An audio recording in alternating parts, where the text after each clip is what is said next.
어떤 회사의 입사 시험 문제에 이런 문제가 나왔다고 합니다. 만일 당신이 거센 비바람이 몰아치는 밤중에 운전을 하고 가는데 버스 정류장에 세 사람이 서 있다고 합시다.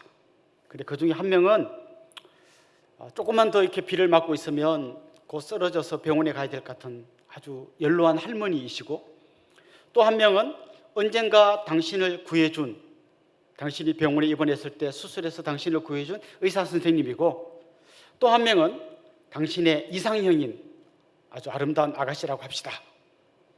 근데 문제는 당신 차에 딱 한 명만 태울 수 있는데 당신 누굴 태우겠습니까? 여러 답이 나왔는데요. 제일 재밌는 답은 이런 거더라고요. 그 의사 선생님에게 자동차 키를 주면서 할머니를 좀 모시고 가라고 하고 나는 그 아가씨와 함께 버스 정류장에 남겠다. 이런 거죠. 여러분도 아마 어디선가 한번 들어본 이야기일 거예요. 그런데 사실 이런 이야기를 들으면 좀 불편해요. 왜 하필이면 설정을 한 명밖에 못 태운다고 이렇게 할까? 내 차에 얼마든지 세 명 다 태울 수 있는데 설정 자체가 좀 이상하다. 나 이런 질문 좀 마음에 안 든다. 그러실 수 있을 것 같습니다. 그런데 실제로 우리가 인생을 살다 보면 진짜 한 명밖에 못 태우는 그런 차가 있어요.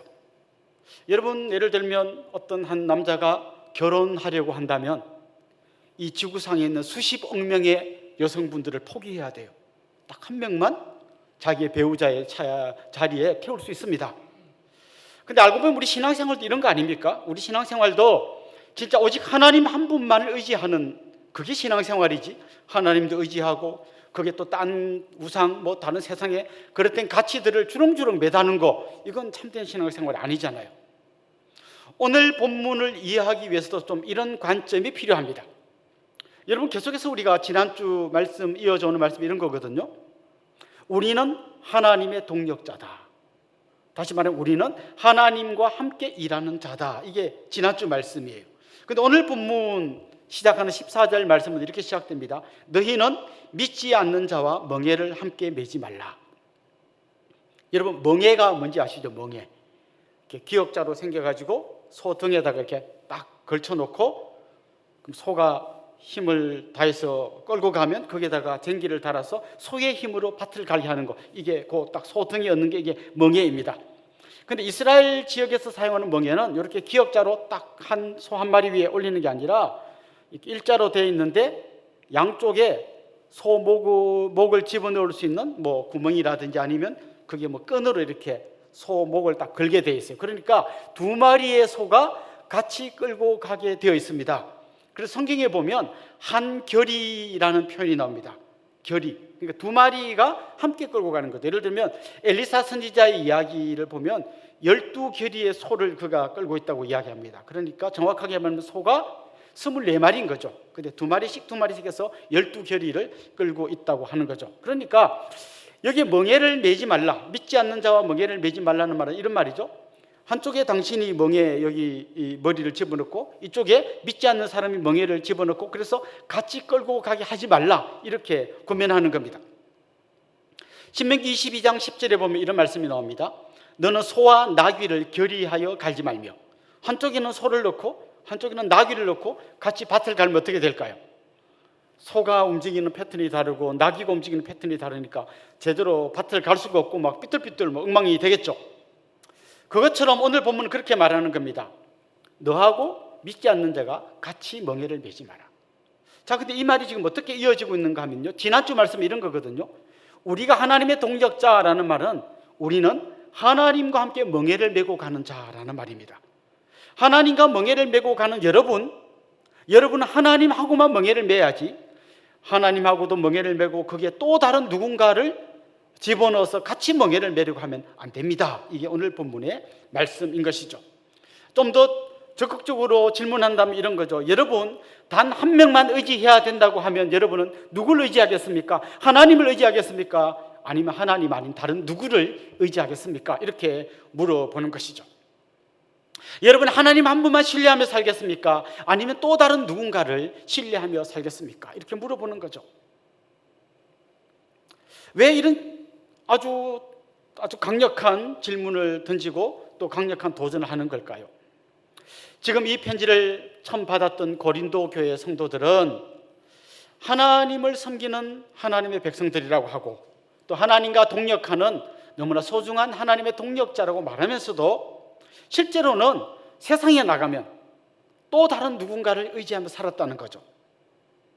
그 당시에 상황은 이렇습니다. 예를 들면 비슷한 일을 하는 사람들끼리의 일종의 길드 같은 게 있었습니다. 예를 들면 가죽으로 뭔가를 만드는 사람들끼리의 모임, 천막을 만드는 사람들끼리의 모임, 이런 게 있었던 거죠. 그 사람들은 1년에 한두 번씩 그 우상을 섬기는 그 성전에, 신전에 모여가지고 자기들 나름대로 일종의 단합 대회 같은 걸 했습니다. 모여가지고 우리 잘해보자 하고 같이 회식을 하는 거죠. 신전에서 먹고 마시고, 그리고 모인 김에 우리 신에게 우리 사업 잘 되게 제사를 지내자. 자, 그러면 분명히 주일날 교회 가서 예배드린 사람인데 또 자기들 동력자들, 동업하는 사람들끼리 모여가지고 신전에 가가지고 같이 회식을 하고 우상 앞에 절을 하고 그랬다는 거죠. 그리고 그 당시에 기록을 보면 이 고린도 지역에 있는 이 신전에 가면 거기에 여자 사제들이 있었는데 그 사람들은 사제이면서 동시에 일종의 창녀 역할을 했던 거죠. 그런데 고린도 지역에 있는 신전에도 1000명이 넘는 여자 사제 겸 창녀들이 있었다는 거죠. 자, 그러면 대충 여러분 그림이 그려지실 겁니다. 그들은 같이 모여서 회식하고 또 우상에게 제사를 지내고 그 창녀들과 놀아나고, 그리고 또 교회에 와서는 하나님 한 분만 의지한다고 하고 있었던 거죠. 지금 바울이 그것을 경고하고 있는 겁니다. 여러분 지금 누구를 의지합니까? 왜 여러분이 그런 자리에 가서 끌려다닐 수밖에 없습니까? 먹고 살려면 어쩔 수 없어요. 먹고 살려면 어쩔 수 없어요. 먹고 살기 위해서 우상과 손을 잡는 거 어쩔 수 없어요. 먹고 살기 위해서 그 우상적인 가치, 세상에 거릇된 가치에 내가 동화되는 건 어쩔 수 없어요. 이렇게 살고 있다는 거죠. 바울이 이야기합니다. 여러분 진짜 하나님 한 분만 의지하는 거 맞습니까? 하나님과 동력하는 거 맞습니까? 하나님과 동력한다고 하면서 동시에 세상의 우상과 같이 일하고 있지 않습니까? 이렇게 질문을 던지고 있는 것입니다. 그러면서 바울은 이야기합니다. 여러분이 진짜 누군지 알면 그럴 수는 없습니다. 그러면서 이렇게 이야기합니다. 여러분은 하나님의 성전입니다. 여기 하나님의 성전이란 말은 우리 한 사람 한 사람이 하나님의 성전, 거룩한 하나님의 성전이라는 뜻도 있고, 오늘 본문에서는 이 예수 믿는 사람의 공동체, 다른 말로 하면 교회가 하나님의 성전이라는 거예요. 이 건물 말고 예수님 믿는 공동체 성도들이 하나님의 성전이라는 거예요. 그럼 무슨 말인가 하면 이런 거죠. 구약시대 성전이 어떤 역할을 했습니까? 죄를 지은 사람들이 성전에 와서 그 하나님 앞에 제사를 지내고 하나님의 죄 용서함을 체험하는 곳이 성전이었잖아요. 교회가 그런 곳이라는 거죠. 예수 안 믿는 사람들을 데리고 와서 그들의 삶을 완전히 새롭게 바꾸어 가지고 하나님과 원수되었던 그들을 하나님과 화목시키는 일을 하는 곳이 교회라는 거예요. 그래서 우리 앞에 말씀에도 나왔잖아요. 우리는 화목케 하는 직분을 받은 자다. 화목케 하는 직분을 받은 성도들이 모인 교회에 거꾸로 세상의 우상이 들어오고 세상의 엄난함이 들어오고 그렇게 살 수는 없다고 지금 이야기하고 있는 것이죠. 16절 말씀에 이렇게 말하죠. 하나님의 성전과 우상이 어찌 일치가 되리요? 우리는 살아계신 하나님의 성전이라. 이와 같이 하나님께서 이르시되 내가 그들 가운데 거하며 두루 행하여 나는 그들의 하나님이 되고 그들은 나의 백성이 되리라. 우리는 하나님의 백성, 하나님의 공동체, 하나님의 성전이라는 거죠. 또 더 나아가서 우리는 하나님과 한 가족이 된 사람들입니다. 하나님을 아버지라고 부르고 우리 모두가 형제 자매가 되어서 모인 너무나 아름답고 순결한 공동체입니다. 이런 공동체가 세상 사람들을 데리고 와서 하나님과 화목시키는 역할을 하는 대신에 거꾸로 세상에 그릇된 우상, 세상에 그릇된 가치에 물들어 있다면 이게 되겠습니까? 이렇게 물어보는 것이죠. 사실 여러분, 이건 오늘 우리에게도 아주 심각한 문제로 다가오는 것입니다. 많은 사람들이요, 교회에서는 거룩한 하나님의 백성처럼 삽니다. 같이 기도하고 같이 찬양하고 성도들끼리 만나면 할렐루야 샬롬 활짝 웃고, 그런데 딱 월요일이 되면 똑같아집니다. 막 누가 막 하면 같이 싸워버리고 있죠. 운전하다 깨달으면 콱 끼어들고 막 창문 내리고 똑같이 똑같이 하는 거죠. 그리고 뭐 회사에서 뭐 이제 뭐 우리 사업 잘 되게 고사 지냅시다 하면 뭐 아무 불편 없이 또 같이 고사 지내고, 우리 한잔하러 갑시다 하면 한잔하러 가고, 2차로 갑시다 하면 가서 옆에 아가씨 앉혀놓고 또 술 먹고, 똑같이 하는 거죠. 그리고 교회 와가지고는 스위치를 빨리 바꿔야겠구나. 이제 세상으로 갔던 모드 그 스위치를 교회 모드로 탁 바꾸고, 또 할렐루야 샬롬 주님을 찬양합니다. 그래서 분명히 하나님 한 분만 의지하고 하나님과 동력하는 것 같은데, 세상에 가면 똑같이 또 세상의 거짓된 문화, 세상의 가치관, 세상의 우상을 따라 똑같이 살아간다는 것이죠. 여러분, 카멜레온이라는 동물 아십니까? 녹색 환경에 가면 몸이 녹색으로 변하죠. 붉은색 환경에 들어가면 몸이 붉은색으로 변하죠. 너무 쉽게 잘 변하는 것이죠. 그래서 카톡방도 보면요, 극과 극의 카톡방이 있습니다. 이렇게 우리 집사님들, 막 권사님들끼리 카톡방에 딱 들어가면 뭐 오늘의 말씀, 내가 이 찬송 듣고 은혜 받았어요, 이런 막 카톡방 거의 공유합니다. 근데 또 다른 카톡방에 딱 들어가면 고등학교 동창들끼리 카톡방인데 막 음란물 주고받고 막 거기서 낄낄거리며 뭐 어쩌고 저쩌고 하는 그런 카톡방이, 너무 다른 두 카톡방이 똑같이 내 핸드폰 안에 같이 들어있는 것이죠. 오래전에 스티븐슨이라고 하는 사람이 쓴 지킬 박사 하이드 이야기 전에 한번 해드렸는데요, 거기 보면 지킬 박사라고 하는 너무나 훌륭한 박사님이 나옵니다. 근데 그 박사님이 밤이 되면 하이드라고 하는 아주 무시무시한 악마로 바뀌게 되죠. 근데 이때 스티븐슨이 이 소설을 쓸 당시에 스코틀랜드의 개혁주의 교회의 그 분위기가 스코틀랜드를 완전히 덮고 있었죠. 우리가 믿는 신앙과 비슷한 신앙이에요. 근데 스티븐슨이 본 거죠. 정말 가장 경건한 그리스도인 같은데 알고 보면 밖에 나가면 하이드가 되는 거죠. 이쪽으로 보면 지킬 박사인데 또 다른 쪽에서는 하이드가 되는 이 이중성, 그야말로 세상의 가치관과 성경의 가치관이 혼합되어 있는, 뒤섞여 있는 이 문제를 그가 정확하게 고발하고 있는 거죠. 그런 고린도 성도들을 향해서, 또 그런 삶을 사는 우리들을 향해서 오늘 바울은 목소리를 높여서 외치고 있습니다. 여러분, 이렇게 사시면 안 됩니다. 여러분은 하나님의 거룩한 성전입니다. 여러분은 하나님의 가족입니다. 여러분은 화목케 하는 직분을 받은 자로서 하나님과 원수된 자들을 하나님과 화목시켜야 할 사람들입니다. 그런 여러분이 세상의 가치관, 세상의 우상에 그냥 뒤섞여서 같이 살아간다는 게 말이 됩니까? 이렇게 이야기하는 겁니다. 자, 이런 말을 들을 때 많은 사람들이 이렇게 생각합니다. 그럼 우리 어떻게 살아야 되지? 그럼 아주 간단한 대답은 이런 겁니다. 믿는 자와 같이 멍에를 매지 말라고 했으니까 믿는 사람하고 안 만나면 되겠네. 아예 그들하고 관계를 끊고 맨날 우리 믿는 사람들끼리 모이면 되겠네. 그렇게 생각하는 거죠. 근데 그렇게 하다 보니까 고민이 되죠. 출근하면 안 믿는 사람이 있는데 그럼 예수 믿는 사람만 있는 회사에 다녀야 되나? 이제 이런 고민이 생기게 되는 거죠. 실제로 우리 기독교 역사 속에서 이런 고민을 하는 많은 사람들이 선택한 마지막 선택이 뭔가 하면요, 수도원에 들어가는 거예요. 그래서 믿는 사람들끼리 모여가지고 아침에 눈 뜨면 찬송하고 기도하고 예배드리고, 또 노동하다가 또 낮에 모여서 같이 예배드리고 기도가 찬송하고, 또 좀 일 좀 하다가 저녁에 모여서 또 하고 그랬던 거죠. 심지어 어떤 사람들은 막 사막 깊은 곳으로 들어가서 거기 있는 이렇게 자연 동굴 같은 데 들어가서 혼자 거기서 매일 기도만 하고 그냥 안 죽을 만큼만 먹으면서 그냥 살다가 인생을 끝내는 거죠. 옛날 유럽에 그런 게 있었습니다. 유대인들을 싫어하던 유럽 사람들이요, 유대인들을 보고 이렇게 제안한 거죠. 야, 니네 우리하고 섞여 살지 말고 니네끼리 좀 모여 살면 안 되겠니? 그래서 자의반 타의반으로 유대인들이 같이 모여서 살았습니다. 자기들끼리 사니까 너무 좋은 거죠. 자기들끼리 통하는 언어가 있고요, 또 유대인들은 토요일 안식일로 지켰잖아요. 그러니까 자기 동네 사람들이 다 같이 토요일 안식일 지키니까 그것도 너무 좋고 편한 거예요. 그리고 유대인들만 먹는 음식이 있잖아요. 뭐는 먹으면 안 되고 뭐 그런 음식 다 가려내고 자기들끼리 먹는 음식을 같이 먹고, 같은 언어, 같은 안식일, 같은 음식, 너무 좋은 거예요. 그렇게 모여 살았어요. 그걸 게토라고 부릅니다. 게토.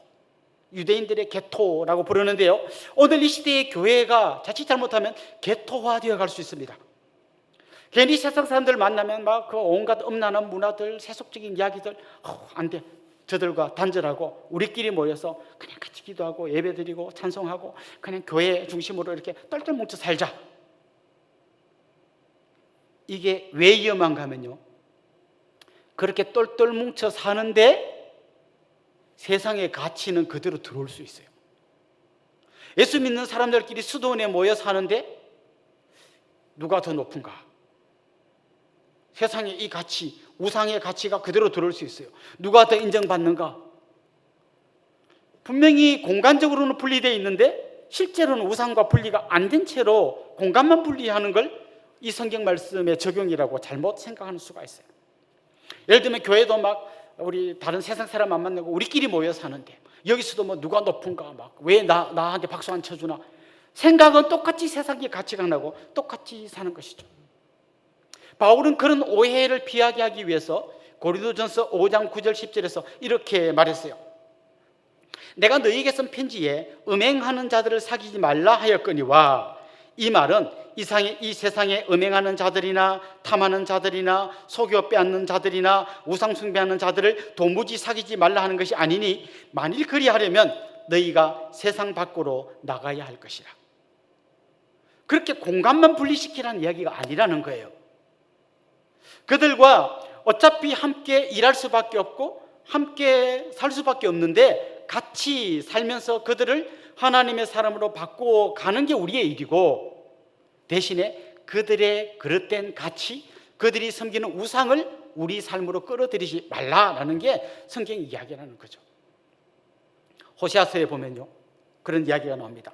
호세아의 아내였던 고멜이 그냥 자기 남편 놔두고 밖에 나가서 바람 피웁니다. 그래서 누가 아버지인지도 모르는 아이를 낳아서 들어옵니다. 그게 계속 반복되는 거죠.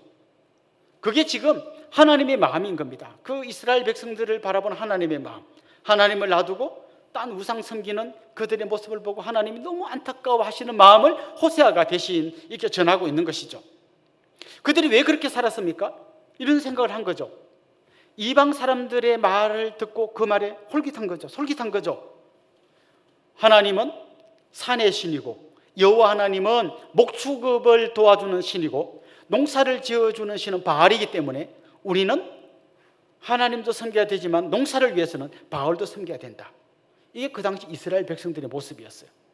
그런데 그렇게 하면서도 우리는 이방인 싫어, 이방인하고 말도 안 할 거야, 우리는 믿음의 사람들이야, 한편으로는 완전히 분리시키는 것 같은데 속으로는 똑같던 거죠.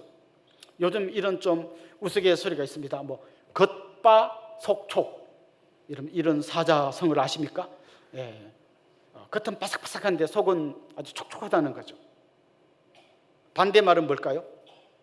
겉촉 속바. 자, 그럼 우리의 신앙생활 어떻게 해야 될까요? 안 믿는 사람들하고, 난 너희들과 달라, 겉은 막 바삭하게 선을 딱 긋고 속으로는 알고 보면 그들이 하는 생각 똑같이 하고 있고, 이거 아니라는 거죠. 사실 그들을 만날 때는 가장 따뜻한 하나님의 사람을 만나야 하지만 그들의 그릇된 가치관에 우리는 물들지 않아야 된다는 것이 오늘 본문의 이야기인 것이죠. 그래서 바울은 좀 더 강력하게 경고하기 위해서 이런 말을 합니다. 14절부터 16절 말씀 한번 보십시오. 너희는 믿지 않는 자와 멍에를 함께 매지 말라. 의와 불법이 어찌 함께하며 빛과 어둠이 어찌 사귀며 그리스도와 벨리알이 어찌 조화되며 믿는 자와 믿지 않는 자가 어찌 상관하며 하나님의 성전과 우상이 어찌 일치가 되리요. 우리는 살아계신 하나님의 성전이라. 이와 같이 하나님께서 이르시되 내가 그들 가운데 거하며 두루 행하여 나는 그들의 하나님이 되고 그들은 나의 백성이 되리라. 여기 보면요, 절대 같이 어울릴 수 없는 것들이 나옵니다. 5가지가 나오는데요, 의와 불법, 빛과 어둠, 그리스도와 벨리알. 벨리알은 뭐 그냥 우리 쉽게 아는 말로 사탄이라고 생각하면 됩니다. 그리스도와 사탄, 믿는 자와 믿지 않는 자, 하나님의 성전과 우상, 절대 하나 될 수 없는 것을 짬뽕시키지 말라는 것이죠. 이렇게 이야기하는 겁니다. 하나님과 우상은 절대로 한 차에 같이 탈 수 없습니다. 하나님과 함께 동력하는 사람은 절대 우상과 함께 동력할 수 없습니다. 그러면서 그는 7장 1절에서 이렇게 지금까지 한 이야기를 정리해서 이야기합니다. 그런즉 사랑하는 자들아, 이 약속을 가진 우리는 하나님을 두려워하는 가운데서 거룩함을 온전히 이루어 육과 영의 온갖 더러운 것에서 자신을 깨끗하게 하자. 전 여기서 여러분이 좀 주목해서 보아야 할 말이요, 육과 영의 온갖 더러운 것에서 자신을 깨끗하게 하자. 이걸 좀 주목해서 보면 좋겠어요. 육과 영 모두가 깨끗해야 된다는 거죠. 자, 그 당시 사람들의 문제가 뭔가 하면요, 영과 육을 딱 분리시키는 거예요. 그래서 영적으로는 우리가 기도하고 말씀 보고 막 이렇게 살지만 육적으로는 먹고 살려니까 어쩔 수 없어. 이렇게 영과 육을 분리시키는데 성경은 절대로 영과 육을 분리시키지 않습니다. 영혼과 육체는 하나입니다. 우리 영혼이 하나님 앞에서 깨끗해야 되는 것처럼 우리 육체도 하나님 앞에서 정결한 삶을 살아야 한다는 것이죠. 왜 우상 숭배를 같이 겸하여 할 수밖에 없나 하면 먹고 살아야 되니까. 다른 말로 하면 하나님을 100% 온전하게 신뢰하지 못하기 때문에 그런 생각을 한다는 것이죠. 저는 여러분이 이렇게 고백해야 된다고 생각합니다. 하나님 한 분만으로 충분합니다. 하나님 한 분이면 됩니다. 이게 저는 여러분의 고백이 되기를 소망합니다. 이런 삶을 가장 잘 보여주신 분이 예수님이십니다. 예수님은 이 땅에 오셨어요. 정말 세상에 더러운 사람들을 피해서 혼자 산에 숨어 계시지 않았어요. 세상 가운데로 함께 오셔서 그들을 만나주시고 그들을 만져주셨어요. 많은 유대인들이 어떻게 생각했는가 하면요, 이 구약 성경의 참뜻은 모르고 그 문자적으로만 해석해가지고 그냥 무조건 더러운 것, 더러운 존재들을 피하면 된다, 안 만나면 되고 그들과 함께 하지 않으면 된다라고 생각했습니다. 그러다 보니까 어떤 일이 생겼습니까? 그냥 더러운 거 안 만나고 만나면 빨리 손 씻고 막 이런 데 집중했어요. 그래서 예수님 보고 왜 당신들은 밖에 나와서 음식 먹을 때 손 안 씻습니까? 막 이런 거 계속 공격했어요. 그런데 예수님은 그런 거 별로 신경 안 쓰는 것처럼 보입니다.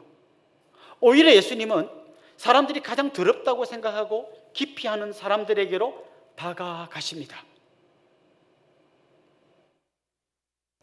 나병 환자를 만나셨어요. 그의 몸에 손을 대시고 그를 치료해 주십니다. 잘못 알고 있어서 사람들이 이렇게 하는 거죠. 나병 환자에게 손을 대는 순간 나병의 그 더러운 게 깨끗한 사람을 오염시킨다고 생각했는데 예수님은 반대로 거룩하신 주님이 더러운 것에 손을 대니까 더러운 것이 깨끗해져 버리는 거예요. 혈루병 앓던 여인이 예수님의 몸에 손을 대니까 예수님이 오염된 게 아니라 그 여인이 깨끗해진 거예요. 세리와 창녀들, 사람들에게 손가락질을 받던 사람들이 거룩하신 예수님을 만나니까 예수님이 그들에게 오염되는 게 아니라 그들이 예수님의 거룩함으로 바뀌어 가더라는 것입니다. 이게 우리들의 삶의 모습이 되어야 한다는 것이죠. 개토화된 교회 속에 우리끼리 모여가지고 세상 사람들과는 다 분리되어 있지만 실제로는 세상 사람들의 잘못된 가치관, 그들의 우상을 똑같이 섬기면서 살아가는 그런 삶이 아니라 세상 가운데로 나가서 그들과 함께 살지만 그리스도의 보혈로 정결케 된 우리가 보혈의 능력을 힘입어서 그들을 오히려 거룩한 하나님의 사람으로 바꾸어 놓는 능력 있는 삶을 살아야 한다는 것입니다. 이게 보혈의 능력이고 이게 그리스도의 보혈의 능력을 믿는 성도들의 삶의 모습이 되어야 한다는 것입니다. 저는 오늘 이 말씀을 준비하면서요, 이런 감사한 마음이 들었습니다. 하나님 어떻게 뭘 믿고 우리한테 이런 삶을 살려고 하시지? 우리같이 연약하고 우리같이 부족하고 그렇게 끈기도 없이 좀 가다가 넘어지는 우리를 믿고 이런 삶을 살라고 믿어주시는 하나님 너무 감사한 거예요. 오늘 특별히 맥주 감사 주일인데요, 저는 여러분의 많은 감사가 있을 거라고 생각하는데 우리를 믿고 우리와 동력하자고 우리와 함께 일을 하자고 우리에게 같이 멍에를 매자고 제안하시는 이 하나님의 은혜가 여러분의 마음속에 큰 감사와 감격으로 다가오기를 소망합니다. 그리고 그 감사한 마음으로 하나님의 손을 잡기를 원합니다. 사랑하는 성도 여러분, 우리는 하나님의 성전입니다. 우리는 하나님의 가족입니다. 우리는 화목케 하는 직분을 맡은 자로서 수많은 사람들을 만나서 그들을 하나님께로 이끌어올 너무나 소중한 직분을 맡은 자들입니다. 그들과 분리하고 그러면서도 그들이 섬기는 우상을 갖고 들어오는 그런 잘못된 삶이 아니라 우상과는 철저히 분리되지만 오직 하나님 한 분만 신뢰하지만 그들에게는 따뜻한 손을 내밀어서 완전히 그들을 거룩한 하나님의 백성으로 바꾸어 놓는 능력 있는 그리스도인의 삶을 사는 하나님의 진정한 동력자들이 될 수 있기를 주님의 이름으로 축원합니다.